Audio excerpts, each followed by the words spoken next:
স্টুডেন্টের জীবনের অনেকটা সময় জুড়ে তার স্টাডি লাইফ রয়েছে, স্কুল রয়েছে, নিজস্ব পড়া আছে, কোচিং আছে, সমস্ত কিছু নিয়ে একজন স্টুডেন্ট।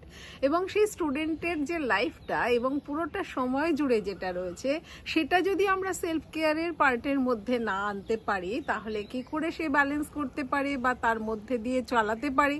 কারণ লাইফের তো অনেকগুলো অ্যাসপেক্ট রয়েছে, আমরা সবাই জানি। তাহলে এই সবকটা জায়গাতে যদি তাকে সময় দিতে হয় তাহলে তার যে স্টাডির যে জীবনটা সেটাকেও কিন্তু এর মধ্যে সুন্দরভাবে সেট করানোর দরকার আছে, যাতে করে কিন্তু সে সব কিছুর সাথে জুড়ে থাকতে পারে। আমাদের অনেক দর্শক শ্রোতা বন্ধু আছে যারা কিন্তু স্টুডেন্ট, সেই জন্যে তাদেরকে আমরা এই ভিডিওতে আনতে চাইছি যে সেলফ কেয়ারের পার্ট হিসাবে তারা কিভাবে এটাকে রাখতে পারে বা দেখতে পারে। কারণ সেলফ কেয়ার মানে শুধুমাত্র ভ্যাকেশন, শুধুমাত্র রেস্ট বা এন্টারটেনমেন্ট এটা কিন্তু নয়, একেবারেই নয়। কারণ দিনের বেশিরভাগ সময় যেগুলোতে আমাদের কাটে বা আজকের যে প্রেজেন্ট সিচুয়েশনে আমরা যেভাবে কাজকর্ম করছি তার উপরে দাঁড়িয়ে আছে কিন্তু আমাদের ভবিষ্যৎটা। তাহলে সুতরাং আমাদের কিন্তু ভীষণভাবে খেয়াল করার দরকার যে এই পার্টগুলোকে আমরা যেন খুব ভালোভাবে প্ল্যান মাফিক যেন আমরা সেগুলোর সাথে সময়টাকে অ্যালট করি। তোমরা রাজি আছো তো শুনতে বা দেখতে?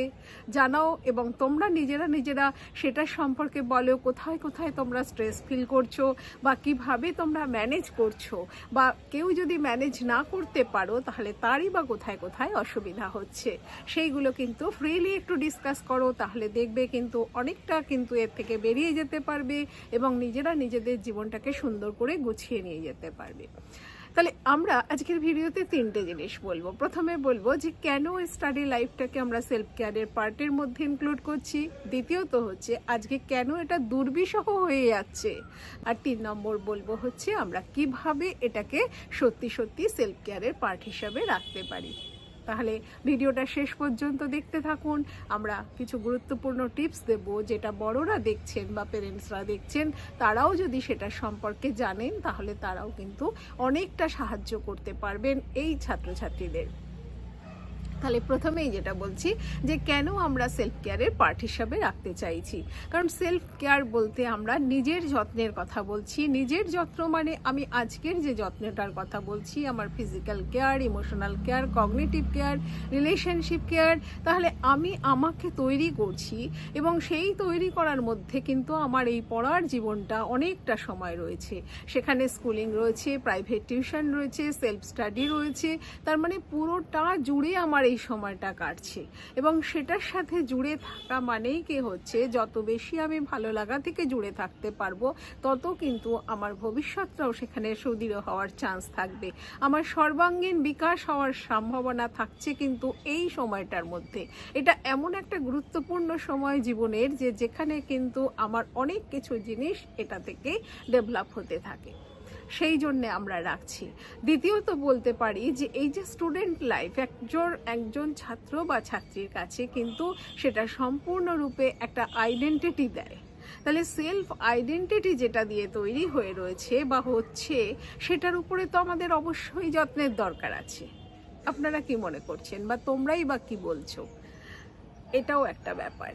আর 3 নম্বর হচ্ছে এই সময়টাতে কি হয়, এই যে ছাত্রছাত্রীদের মধ্যে তাদের ভিতরে যে চাহিদাগুলো থাকে, যে একটা অ্যাচিভমেন্টের চাহিদা থাকে, কম্পিটেন্সির নিড থাকে, কখনো কখনো সেও যে কিছু করতে পারে, সে কন্ট্রিবিউট করতে পারে, সে নতুন কিছু ইনোভেটিভ একটা আইডিয়া দিতে পারে, সেই জিনিসগুলোও কিন্তু সে প্রকাশ করতে পারে এটার মধ্যে দিয়ে।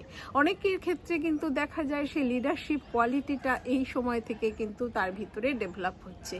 তার মানে সে ব্যক্তি মানুষ ফিউচারে কেমন হচ্ছে তার কিন্তু সম্ভাবনা এখান থেকে আমরা দেখতে পারি। তাহলে এতগুলো জিনিস এই সময়টায় হয় এবং এই সময়টার মধ্যে দিয়ে গেলে পরে যদি ঠিকভাবে যেতে পারে তাহলে কিন্তু সেটার সম্ভাবনাটা অনেকটা বেড়ে যায়। তাহলে সেই জন্যেই কিন্তু আমরা এটাকে সেলফ কেয়ারের পার্ট হিসাবে রাখতে চাইছি। এরপরে তাহলে যে কেন এখন অসুবিধা হচ্ছে আর রাখা যাচ্ছে না, খুব অসুবিধা হচ্ছে। তার কারণ আমরা হচ্ছে যে সোশ্যাল সিস্টেমের মধ্যে রয়েছি, সেই সিস্টেমটা একটা স্ক্রিপ্টেড পথে সবাইকে হাঁটতে বলছে, আমরা অজান্তেই সেটার মধ্যে পা দিয়ে ফেলেছি বা দিয়ে ফেলছি। যার ফলে কি হচ্ছে, এই যে সময়টার মধ্যে তার যে ওই যে নিডগুলো বললাম সেগুলোকে একটুখানি দেখবে, সে কোথায় কোথায় ইন্টারেস্ট পাচ্ছে সেটা দেখবে বা কিছু জিনিস এক্সপ্লোর করবে, সেইগুলোর কিন্তু সময় থাকছে না, অবকাশ থাকছে না একটু বিরাম নেওয়ার বা বিশ্রাম নেওয়ার, যে কোন জিনিসটা সত্যিই তার পছন্দের বা কোন জিনিসগুলো সে পছন্দ করছে না একেবারেই, বা কোনটাতে ভীষণভাবে ইন্টারেস্ট ডেভেলপ করছে, সেই দেখার কিন্তু কোনো রকমই সময় পাচ্ছে না বা থেমে যেয়ে বুঝতে পারছে না। যার ফলে কি হচ্ছে, সারাক্ষণ যেন একটা ছুটে বেড়াচ্ছে, প্রেশার হয়ে থাকছে, এবং বাবা মাও কিন্তু সেখান থেকে ভেবে সরে থাকতে পারছেন না, তারাও কিন্তু কোনোভাবে যেন সেটার মধ্যেই ঢুকে গেছেন। কারণ সিস্টেমটা যেহেতু এই রকম ধরনের, সেখান থেকে বেরিয়ে যে আমি আলাদা করে কিছু দেখব ভাববো, তার জন্যে কিন্তু অনেক কিছু দরকার থাকে, সেটার জন্যে অ্যালাউ করা বা নিজেকেও সেই সময় দেওয়া। কারণ ক্রমাগত আমাদের মধ্যে মনে হচ্ছে যে আমরা পিছিয়ে পড়ব, আমরা যেন সেই দৌড় থেকে পিছিয়ে পড়বো, যার ফলে আমাদের সেই সময়টা নেই, ব্যস্ততাটা অনেক বেশি বাড়ছে। তাহলে প্রয়োজনের থেকে অনেক বেশি ব্যস্ততা যেমন বেড়ে যাচ্ছে, চাপটাও অটোমেটিক্যালি বেড়ে যাচ্ছে। এটা গেল। অন্যদিকে দেখা যায় এমন একটা সোসাইটি তৈরি হয়েছে, মার্কস কেন্দ্রিক সোসাইটি যাকে বলা হচ্ছে। তাহলে সেই যখন আমার একটা মার্কসের পিছনে ছুটে বেড়ানোর দৌড় তৈরি হচ্ছে, তখন যেভাবেই হোক আমাকে সেখানে যেন একটা ওইটাকে অ্যাচিভ করতে হবে। এবার ওই যে একটা টার্গেটকে ফিক্স করে দেওয়া, যার ফলে কি হচ্ছে, অন্য কিছু এক্সপ্লোর করার সময় থাকছে না, বা আমি যদি একটু পিছিয়ে পড়ি, একটু পজ দিই, তাহলে পরেও কি হচ্ছে, আমাকে কিন্তু সেটার জন্যে আমার আত্মবিশ্বাসটা ভেঙে যাচ্ছে বা গুড়িয়ে যাচ্ছে, বা অনেক সময় নিজেই হীনমন্যতার বোধ নিয়ে ভুগতে থাকছি। যারা টপার বা টপ অ্যাচিভার, তারাও কিন্তু তাদের ক্ষেত্রে দেখা যাচ্ছে এক্সেসিভ একটা প্রেশার তারা নিয়ে ফেলছে, যে আমাকে সেই টপে থাকতেই হবে, কোনো না কোনোভাবে আমার যেন একটুও গ্রেডে না নেমে যাই। এটাও কিন্তু আলাদা একটা প্রেশার আমরা দেখতে পাচ্ছি, এবং অনেক স্টুডেন্টদেরকে কিন্তু এইভাবে দেখি। এগুলো আছে। সিলেবাসের একটা চাপ রয়েছে, সেই জায়গাটা থাকছে। অনেক সময় দেখা যাচ্ছে যে জিনিসগুলো আমরা পড়ছি, মুখস্থ করছি, পরীক্ষা দিচ্ছি, সত্যি কিন্তু সেগুলো আজ থেকে 15 বছর পর কিন্তু আমার সেটা কোনো কাজেই লাগবে না বা লাগে না, ইনফ্যাক্ট দেখা যায়।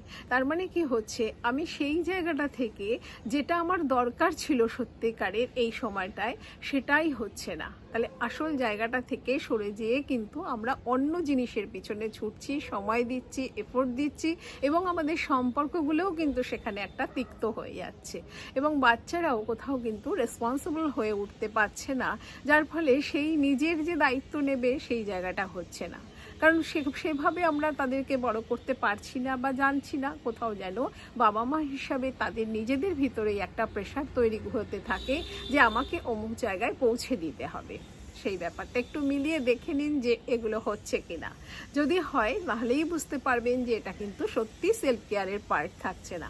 আজকের দিনে একটা যেন ফেস্টিভ সিজন যেমন হয়, ঠিক সেই রকম এক্সাম সিজন থাকে, যেখানে আমরা কোথাও যেতে পারি না, বা বাড়িতে লোকজন আসলে আমাদের অসুবিধা লাগে, আমরা না বলে দিই, এইরকম একটা পরিস্থিতি কিন্তু তৈরি হয়, এবং টিকালি এই জিনিসগুলো এসে যাচ্ছে।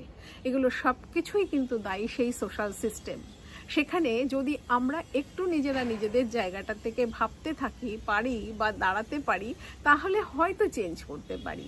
কিন্তু না হলে এইভাবেই আমরা ছুটবো এবং প্রেশার ফিল করব, অটোমেটিক্যালি সেখানে আর সেলফ কেয়ারের কোনো রকম কিছু থাকবে না, পুরো ধূলিসাৎ হয়ে যাচ্ছে, এইরকম ব্যাপারটা হতে থাকছে। তাহলে এরপরের প্রশ্নটা আসছে যে কিভাবে আমরা এটাকে সেলফ কেয়ারের পার্টের মধ্যে ইনক্লুড করতে পারি। প্রথমেই হচ্ছে বাবা মা বা যারা বাচ্চাদেরকে বড় করেন, প্রথমেই তাদেরকে বলবো যে তারা তাদের নিজেদের যে সমস্ত নেগেটিভ যে আসপেক্টগুলো থাকে, আমরা এর আগের ভিডিওগুলোতে আলোচনা করেছি, যে টেনশন, অ্যাংজাইটি, ভয়, বা ধরুন ফিউচার নিয়ে একটা দুশ্চিন্তা, এই যে বিষয়গুলো থাকে, সেইগুলোকে নিয়ে না খুব ভালো করে কাজ করে নিন।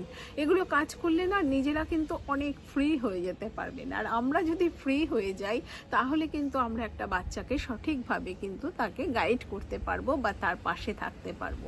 তাহলে নিজেদের টেনশনগুলো যদি কমে থাকে, রিল্যাক্সড মোডে যদি থাকি, আমরা যদি একটু দূরের জিনিসটা পুরোটা দেখতে পাই যে আজকে যে বাচ্চাটার থেকে বা জীবনে কিছু করার উদ্দেশ্য আছে বা করার সময় হচ্ছে আরও 10 বছর বা 12 বছর পরে, তখন কি কি জিনিস প্রাসঙ্গিক হবে আমরা কিন্তু সেটাকে দেখতে পারবো। এবার যদি সেটা দেখতে পারি সেই মতন কিন্তু আমরা সেই ছাত্র বা ছাত্রীকেও বোঝাতে পারবো বা তার সাথে বসে আলোচনা করতে পারবো। আসলে এই বয়সটাতে দরকার কিন্তু খুব ভালো করে দরকার হচ্ছে যে কোনো ধরনের ল্যাঙ্গুয়েজ স্কিলস যদি আমরা ডেভেলপ করতে পারি, কমিউনিকেশন স্কিলস যদি ডেভেলপ করতে পারি, অ্যানালিটিক্যাল ব্রেনটা এখনও কন্টিনিউয়াসলি ডেভেলপ হবে 25 বছর অবধি। সুতরাং সেই জায়গাটা তার ভিতরে যদি একটা কিউরিওসিটি ডেভেলপ করানো যায়, তার ভিতরে যদি সেই পড়ার অভ্যাসটা তৈরি করানো যায়, এইগুলো কিন্তু হচ্ছে কোর এলিমেন্ট। এবার এই জায়গাগুলো যদি আমরা সত্যি সত্যি করাতে পারি তাহলে কিন্তু দেখা যাবে তার ফিউচার কিন্তু একেবারে নিশ্চিত। সে কিন্তু ভীষণভাবে ফ্লেক্সিবল ওয়েতে বড় হবে এবং তার গ্রোথ মাইন্ডসেট তৈরি হবে। সে অনেক বেশি র্যাশনালি দেখতে পারবে এবং নিজেকে সেই জায়গাটা থেকে এগিয়ে নিয়ে যেতে পারবে। আর সর্বোপরি বলার যেটা বিশেষ করে বলি মানসিক স্বাস্থ্যকর্মী হিসাবে, যে তার এই ইমোশনাল হেলথের দিকে লক্ষ্য করা এবং এই ইমোশনাল ম্যানেজমেন্ট বা রেগুলেশনটা যদি সে শিখে যায় তার অটোমেটিক্যালি রেজিলিয়েন্স বাড়বে, অ্যাডাপ্টেবিলিটি বাড়বে।